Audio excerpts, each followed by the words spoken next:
अस्सलाम वालेकुम गाइस, कैसे हो आप सब। आई होप कि आप सब ठीक होंगे। गाइस, अगर मेरी ये स्टोरी आपको अच्छी लगती है तो आप लाइक एंड सब्सक्राइब ज़रूर करें और कमेंट बॉक्स में ज़रूर बताएं कि मैंने कैसे एक्सप्लेन किया है। मैं एक्सप्लेन करने में अच्छी हूँ या नहीं हूँ, मुझे और मेहनत करनी चाहिए और नहीं या नहीं करनी चाहिए।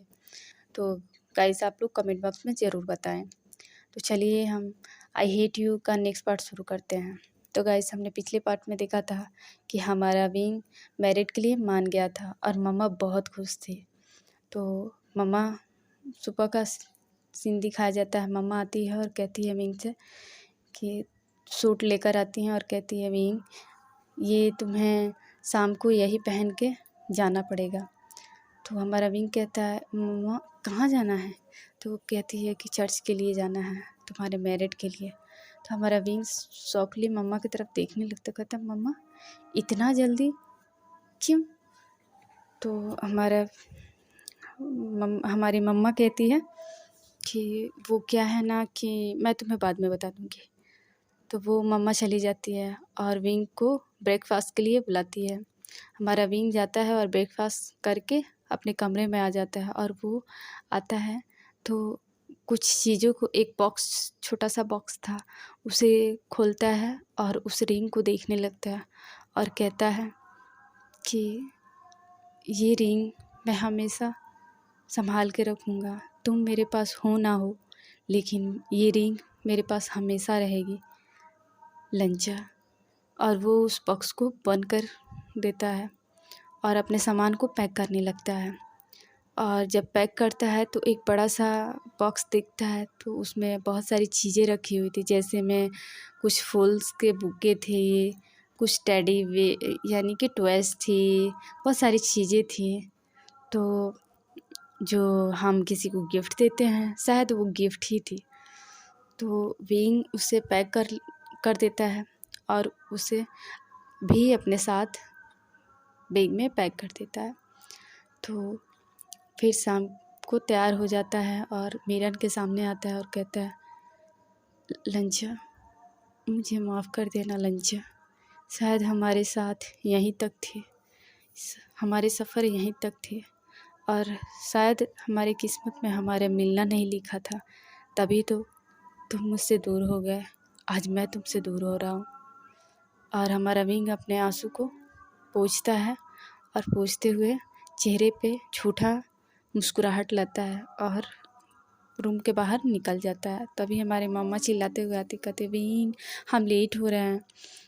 तो किसी से कॉल पे बात करती है और कहती है अच्छा हम लोग निकल रहे हैं, बस निकल रहे हैं, बस आधे घंटे में हम लोग वहाँ पहुँच जाएंगे।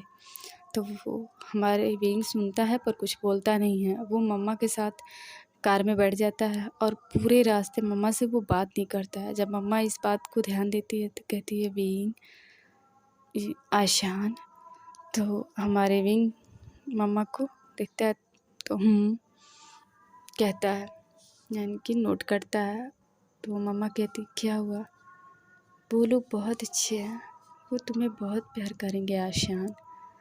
तो वो फिर से नोट करता है और कार इतना ही में एक चर्च के सामने आके रुक जाती है और उसमें से निकलते हैं विंग और मम्मा, दोनों साथ में निकलते हैं और उस चर्च के अंदर जाते हैं। तभी जब अंदर जाते हैं तो हमारा विंग अपना सर को डाउन कर लेता है, यानी नीचे कर लेता है। तो वो इधर उधर कहीं नहीं देखता है, वो अपने सर को नीचे की तरफ था, उसके सर उसके नीचे की तरफ था।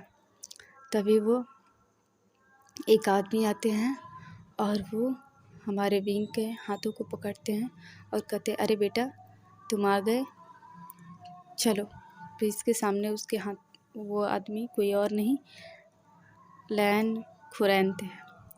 वो विंग का हाथ पकड़ते हैं और वो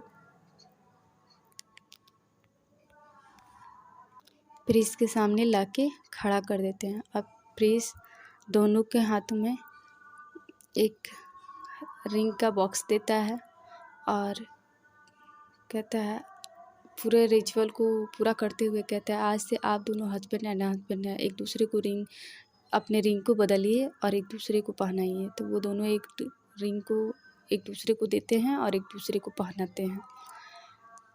तो हमारे विंग का सर तब भी नीचे था। वो देख भी नहीं रहा था कि जिसे उसकी मैरिड हो रही है वो कैसा है, या फिर अपने मम्मा से भी नहीं पूछा था कि वो जिसे मैरिड कर रहा था वो कौन है और क्या है। तो हमारा विंग इस बारे में कुछ नहीं बोलता, लेकिन जो शख्स खड़ा था वहाँ पे, जो पर्सन खड़ा था वो बहुत गुस्से में था और गुस्से से देख रहा था विंग को। तो प्रिंस कहते हैं कि आप लोग एक दूसरे को किस कीजिए। तो वो दोनों मतलब वो जो बॉय था वो सडनली ही हमारे विंग को किस कर देता है। फिर भी हमारा विंग रिस्पॉन्स नहीं करता है, अपने आँखों को नहीं उठाता है देखने के लिए। तो वो जो बॉय था वो एक डेविल स्माइल करता है और वो विंग को किस ब्रेक कर देता है और वो वहाँ से चला जाता है। तो हमारे विंग की मम्मा आती है और विंग को हग करती है, कहती है मैंने सोचा नहीं था विंग कि आज तुम इतने बड़े घर में जाओगे और इतने अच्छे लोगों के बीच जाओगे। अगर मुझे मौत भी आए तो मैं हंसते हंसते जाऊंगी और तुम्हारे बाबा भी वहाँ से बहुत खुश होंगे, क्योंकि तुम्हारे बाबा चाहते थे कि तुम्हारा मैरिड इसी घर में हो। तो हमारा विंग कुछ नहीं बोलता है। तभी लैन कुरैन आते हैं और लैन सिचैन, मैडम लैन, और जब विंग के हाथों को पकड़ लेते हैं और कहते हैं बेटा अब हमें चलना चाहिए। तो हमारा विंग उनके तरफ देखता है और फिर अपनी नज़रों को नीचे कर लेता है। तो वो लैन सिचैन मुस्कुराने लगते हैं और कहते हैं मैं हूँ तुम्हारे, तुम मुझे बड़ा बिग ब्रदर बुला सकते हो। और लैनी कहती हैं और मुझे मम्मा बुला सकते हो और इन्हें डैड बुला सकते हो। तो हमारा विंग कुछ नहीं बोलता है। विंग की मम्मा मुस्कुराने लगती है और वो एक दूसरे को बाय करके निकल जाते हैं। हमारा विंग कार में बहुत रोता है। मैडम लैन उसे बहुत समझाती है कि बेटा कि तुम इतना लड़कियों की तरह क्यों रो रहे हो, तुम हमारे साथ जा रहे हो, कहीं दूसरी जगह नहीं जा रहे हो। तो हमारा विंग कुछ नहीं कहता। वो वहाँ जाते हैं तो जब वो गेट के सामने जाता है एक बड़ा सा मेंशन देखता है, वो बड़ा सा गेट, और वहाँ पे हर एक जगह पे कोई ना कोई गार्ड खड़े थे। तो वो देखता है और कहता है ये लोग इतने बड़े हैं, फिर ये मुझे क्यों अपनाया है, क्या इनकी कोई। वो फिर से चुप हो जाता है। वो अंदर की तरफ जाता है तो देखता है हर कोई ग्रीट कर रहा था। तभी अंदर जाता है और मिसेस लैन कहती है कि मिसेस लैन आवाज़ देती है बटलर हान को और कहती है कि क्या आप लोगों ने पूरी तैयारियां कर ली हैं। तो जैंग चैंग आता है और कहता है हाँ मम्मा कि हमने पूरी तैयारियां कर ली हैं। तो अरे मम्मा वांग जी कहाँ हैं। तभी हमारा विंग जब ये नाम सुनता है वांग जी, तो वो सर को उठा के देखता है, अपने सर को उठा के देखता है, वांग जी ये वांग जी का घर है। तभी वो शौकली मैडम लैन की तरफ, जैंग चैंग की तरफ देखने लगता है। तो जैंग चैंग समझ जाता है इस बात को और कहता है क्या हुआ, क्या आंटी ने तुम्हें बताया नहीं कि तुम्हारा शादी लैन वांग जी से हुई है। तो हमारा विंग नामे नोट करता है। तो जैंग चैंग हंसने लगता है और वो कहता है कोई बात नहीं कि अब आ गए हो, अब सब कुछ पता चल जाएगा तुम्हें। तो हमारा विंग के चेहरे पे एक छोटा सा स्माइल आ जाता है और वो खुश हो जाता है। उसके मन में तो 100 लड्डू ही फूट रहे थे, छोटे से माउथ में 100 लड्डू ही फूट रहे थे उसके, और वो इतना खुश था। कहता है क्या, मन में कहता है क्या मेरी शादी लंजा से हुई है क्या। मम्मा ने जानबूझ के ये सब किया? अच्छा, मम्मा ने जानबूझ के मेरे लिए ये सब किया? मम्मा को पता था कि मेरी शादी किससे हो रही है? क्या इन लोगों को पता है कि मैं कौन हूँ? अच्छा, आज मैं लंजा से बात करके रहूँगा।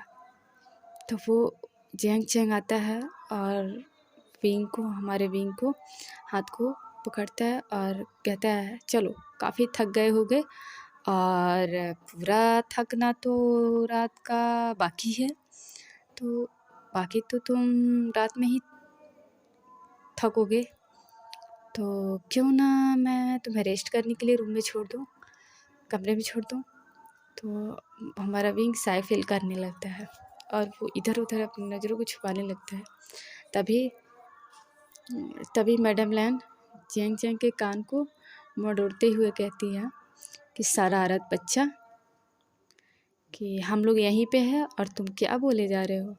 तो वो जैंग चैंग डर से चिल्लाते हुए कहता है मम्मा मम्मा नो, दर्द हो रहा है, दर्द हो रहा है, मम्मा छोड़ो। तो मम्मा हंसने लगती है और तभी लैन से चैन आते हैं और कहते हैं तुम्हारी तो यही हसर होनी चाहिए, तुम इसी लायक हो। तो जैंग चैंग गुस्से से लैन से चैन की तरफ देखता है और कहता है तुम्हें रात को बताऊंगा, कमरे में आओ तब बताता हूँ मैं तुम्हें। और वो विंग को लेके जाने लगता है। तभी कहती है हमारे मैडम यू कहती है वांग जी कहाँ हैं, आई मीन मैडम लैन कहती है कि वांग जी कहाँ हैं। तो हमारा विंग के कदम रुक जाता है। तो वो सोचने लगता है कि वांग जी सच में मैंने उसे नहीं देखा। तभी लैन से चैन कहते हैं कि वांग जी ने मुझे कॉल किया था कि वो ऑफिस के काम से कुछ बिज़ी है, वो शाम तक आ जाएगा।